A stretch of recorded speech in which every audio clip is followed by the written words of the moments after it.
hospital. I was literally just watching, reruns of Schitt's Creek and New Girl. Eating terrible food and being angry. Yep. And my friend Caitlin was like, have you Googled? She said, have you Googled yourself lately?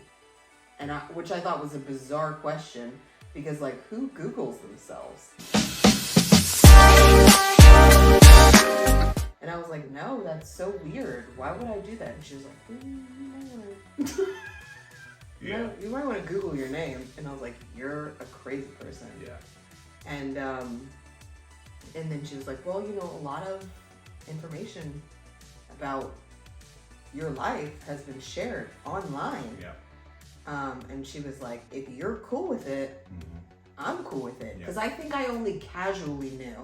That's what happened. You told me that you had shared some stuff. And then I'm sure my mom and my friend Caitlin were both kind of like, I don't know if she'll be happy to find this information out. And my mom, I remember, talked to me about it briefly, because she was just like, I had to ask people to stop tagging me in those posts. Not that you were doing that. Other people were tagging her in those posts. And she was like, people say such hateful things. I don't want to see it. So don't tag me in that stuff. And I was just like, all right, whatever.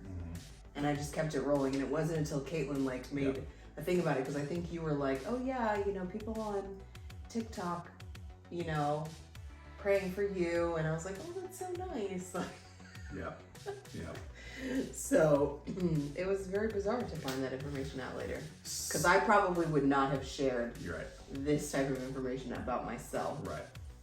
So, the interwebs. And I get questions a lot of times. People ask hey, why did you share so much of what you guys were going through as a family and what she was going through medically? And the answer for that is a couple things. One, I believe in prayer.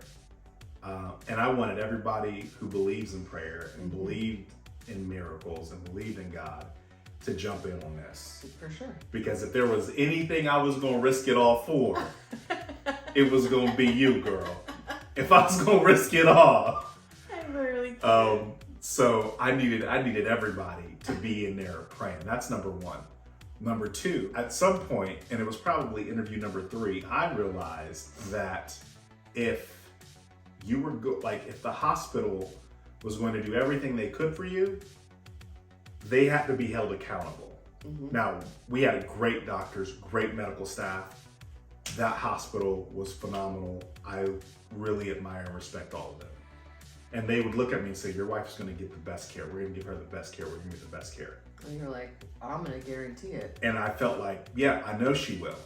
Because at the time, I had ABC, CBS, Fox News, our local news stations, Juju Chang, Don Lemon, so many, the Today Show, Gail King, so many people reaching out saying, will you share what's going on? And then it hit me, oh, yes, I will, every time. It was my job, full time, to share the story with any media outlet that asked. Because when hospitals do when a person gets as sick as you, hospitals have to triage because there are other sick people. Correct. And triage meaning they introduce you to hospice because the chances of your person making it are less than 2%, right? And though those were very bad odds, I had very big faith, and I just knew that if we held people accountable, if we shined a big enough light on it, if we made enough people care, that our odds would increase tremendously. And people don't like that I shared it. I got flack from a lot of different people, a lot of different places. I'm sitting right here next to my wife today. It's the 1 year of her walking out of the hospital. So if you didn't like it, I don't care. Because at that moment, I wasn't just doing it for you. I love you. I wasn't just doing it for me. I love us. But I was doing it for our kids, right? Because at the end of the day, when our kids grow up, they weren't going to look at me and ask, did you do everything you could to make sure we got our mom back? Eden asked me one day, after you have been better, so Dad, if Mom died, how were you going to tell us? Yeah, I think about that a lot, actually. And I looked back at our 9-year-old daughter, Eden, saying, there was never a plan to tell you because I never planned on letting your mom die.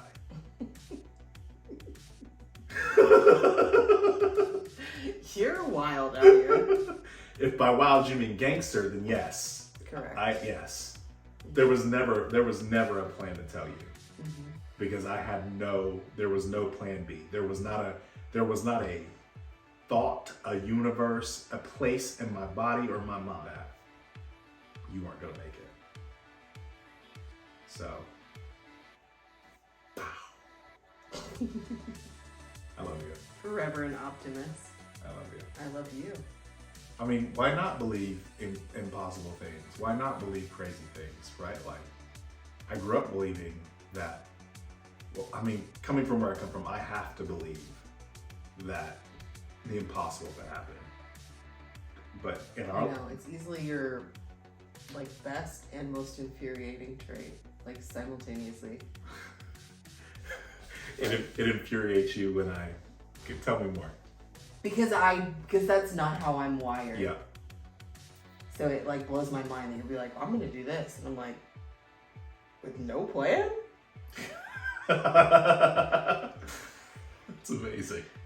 All right. Oh. But you get it done, so that's what I mean by infuriating. So when people are, I'm not quite a negative Nancy, but I'm a pessimist. A practical Patrick. Yes, for sure. Like, and I'm into pragmatism too. I'm not saying you're not. I'm just saying I never am like, I can blow this out of the water. That's why it was so funny, because nurses actually used to regularly say to me in the hospital, which is shocking. Again, if you know me IRL, like, they would be like, you just have such a positive attitude. I honestly think that's why you're getting better as quickly as you are.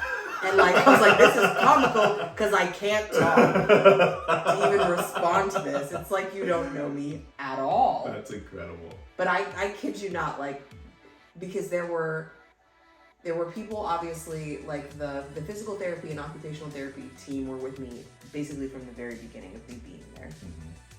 And then as I transferred out of certain units, the rest of my like medical staff changed to a certain extent. But then there were literally just people, and by people I mean like nurses, techs, like all these. I saw so many different people over the course of like 90 plus days, right? Yeah. Which makes sense, but there were people that would just come in to talk to me that weren't there to help me with, like, that weren't on the schedule to come see me. It's because they couldn't believe you were alive. I know, but that's why it was funny. funny. It was like they were poking you with a stick for a while. Like, yeah, she did, bro. You know, they would come in and I would be, you know, watching my shows or whatever. They'd be like, we just wanted to come in and say hey, and you know, or I remember I was watching the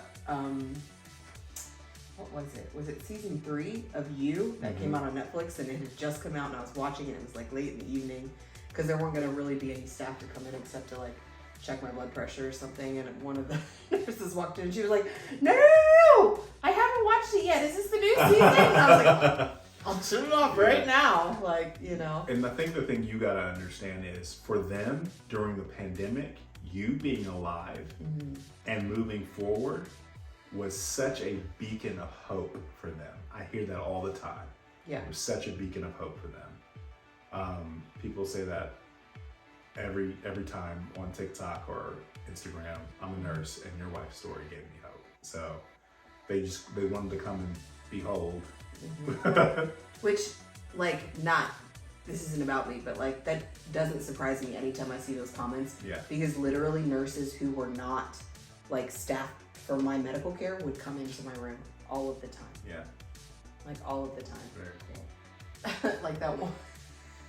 There was once when I had a very strong cough when I was in the hospital. I got a viral infection on top of, being there for COVID related, issues. And I was on like an antifungal for it because I caught it while I was in the hospital.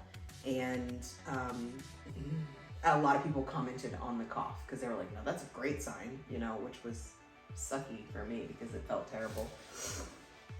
But like I would cough so hard, and this happened to me twice, where like I coughed and like everything fell off. Yep, your trach popped right out.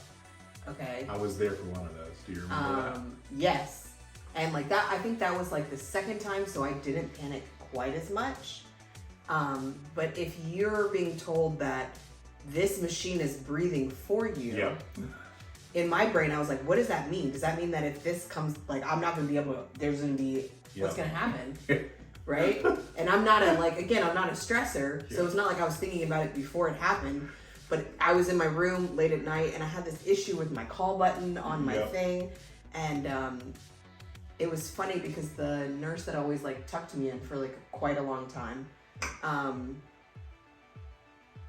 had just left, and she was like, I'll be right back to like, tuck me in like an infant, because it was very hard to get like comfortable, and because there were so many like cords and stuff like hanging off of my throat and wrapped around my neck and like lines in my arm and like a blood pressure thing I had to wear. There's just so many cords, so it was easier to like shift, and her like tuck pillows, like she was like top notch, okay, like superb. So she was like, I'll be right back, just gonna go do this other thing, and then I'll be back to make sure we'll do your nighttime, like clean out your trach, all your stuff. I'll be right back. And she left and was only gone for like a couple minutes, and I coughed really hard and it popped out, and I started freaking out because while I don't think about stuff that I can't worry about because I can't control it, that was a life or death I was situation. terrified. Yeah. Because I was like, I'm gonna die right here, right now. Yeah. This is gonna be the stupidest way to die. I'm angry at myself that this is how I'm gonna go out. And it was like one of those things where I was literally like, I was pushing the call button. But the problem is that like whoever was at the nurse's station, very often, I don't think they were like looking all the time to see who it was that was calling them or was talking to them. So they would try to talk to me through the doggone call button, but I had a trach in and I couldn't talk at all. So they'd be like, hey, do you need help? Like, yeah. And so I had this habit, I'm sure this infuriated nurses, but like, I had like a table beside my bed and I had a remote control, obviously, for the television. And I would take the remote and I would bang the heck out of that table. And so that's what I was doing. I was just like banging, because I'm like holding, I'm like trying to hold this thing on my throat because it just popped out. And also trying not to freak out. Okay? Like I'm scared for sure, but trying not to like be one of those people that panic. Like I'm gonna panic and then I'm gonna die because I panicked.